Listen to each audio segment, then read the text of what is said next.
Sometimes, no matter how good your intentions are or how safely you communicate what bothers you, there will be situations when people are not able to hear you or are not willing to hear you. How to navigate situations like that is going to be the topic of today's video. Check it out.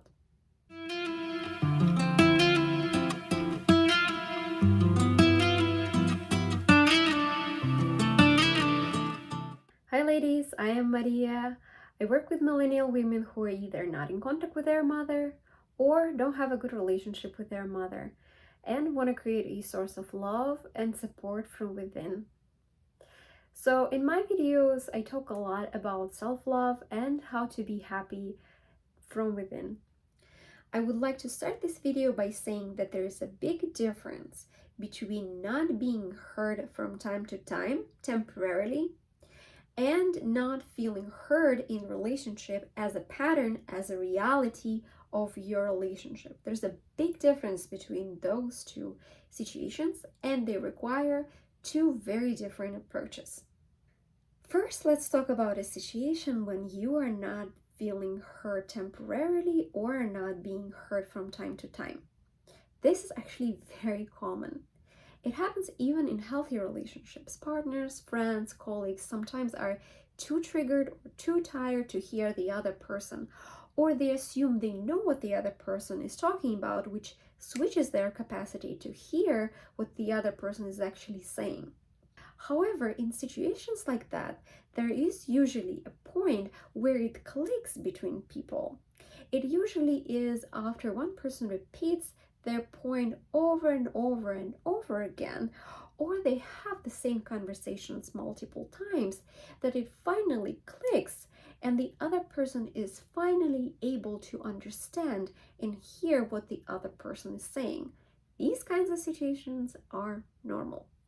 In situations when a person is not able to hear you temporarily, what I found helpful is checking in with yourself and asking, was I communicating my point safely? And if I was not communicating safely, saying something along the lines of, sorry, let me repeat it one more time. What I meant to say is, and then rephrasing your point safely. I recorded a whole nother video that is just dedicated to this. I will put it here and also in the description below. Another thing that was super helpful is to have an expectation that it may take time and may take repetition for another person to fully hear me and fully understand me. In the past, I had a different expectation that as long as I explain myself clearly and logically, then the other person should right away understand and hear me. And let me tell you, it was adding so much frustration and so much impatience into our conversation, and it was actually making it much harder for the other person to understand me because they were feeling my frustration, they were feeling my impatience, and it was just not helping. Now let's talk about a different situations when you are not feeling heard in relationships as a rule. No matter how safely you communicate, no matter how many times you explain yourself, you just don't seem to get to a point when you feel heard and understood.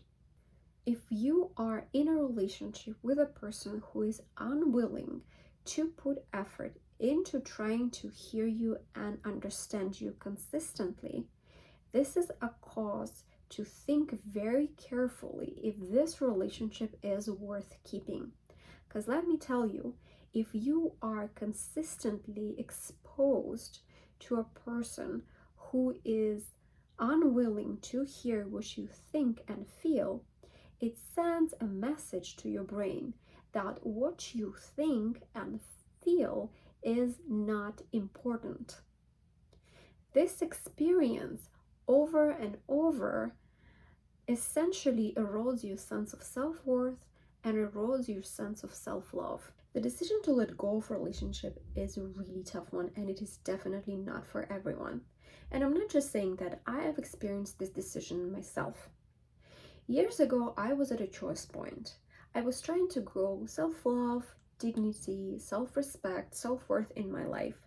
And I had a group of people who were trying to understand me, who were trying to hear me, and who were respecting the stuff that I was saying, even though they may not have liked what I was saying at the time. And on the other hand, I had my mom who, no matter how safely I communicated, no matter how many times I repeated myself, no matter how carefully I craft message to her, I never really gotten to the point where I felt like she was trying to hear me, that she was trying to understand me, and she was trying to respect me. In fact, oftentimes I felt mocked. I felt like what I was saying was not important, what I was feeling was not important, and that myself, to her was not important. So at some point, I made a decision that self-love, dignity, and self-worth are much more important than relationship with my mom, and I made a very scary decision to let go of relationship with her. And let me tell you, I have not regretted that decision since. Please note that I am not advocating for chopping the relationship right away the moment you realize that you are next to a toxic person. I am fully aware that there are situations where people may be financially dependent on toxic people, and a quick exit is a really tough decision. However, there are still steps that you can do to prepare yourself for that decision. You can talk to a person and say, hey, the fact that I am not feeling heard in a relationship consistently is really tough for me, and it makes me reconsider if these relationships are worth pursuing. Maybe hearing that information may encourage the person to change their behavior towards you. However, there are cases where even that conversation is not going to work. And in cases like that, you can prepare yourself for exit. First, you can lower interaction with that person so that you're engaging less often. Secondly, you can prepare yourself and develop a plan to be less financially dependent or less dependent in other ways from that person. And like I said, the decision to let go of a relationship is not for everyone.